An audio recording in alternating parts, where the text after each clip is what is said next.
تبدیلی صورت مقدس لوکا کی انجیل اس کا 9 باب 28 تا 36 آیات تک۔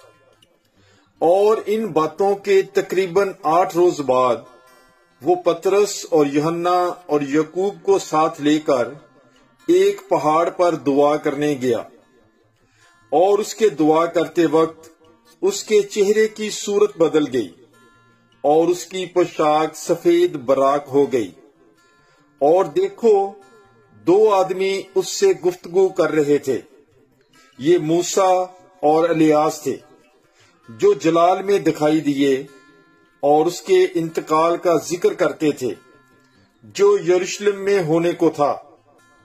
مگر پطرس اور اس کے ساتھی نیند سے بھرے تھے، اور جب جاگے تو اس کے جلال کو اور ان 2 آدمیوں کو دیکھا جو اس کے ساتھ کھڑے تھے۔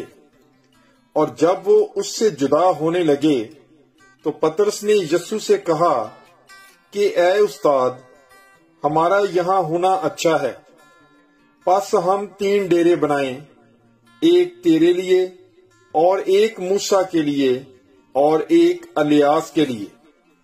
لیکن وہ جانتا نہ تھا کہ کیا کہتا ہے۔ وہ یہ کہہ ہی رہا تھا کہ بادل آیا اور ان پر سایہ کیا، اور ان کے بادل میں داخل ہونے پر وہ ڈر گئے۔ اور بادل میں سے ایک آواز آئی کہ یہ میرا بیٹا ہے المقبول، تم اس کی سنو۔ اور آواز آتے ہی یسوع اکیلا پایا گیا، اور وہ چپ رہے، اور انہوں نے جو کچھ دیکھا تھا ان دنوں میں کسی سے کچھ نہ کہا۔ پاک کلام کے پڑھے اور سنے جانے پر خداوند کی برکت ہو۔ خدا کا شکر ہو۔ God bless you. Bible is life.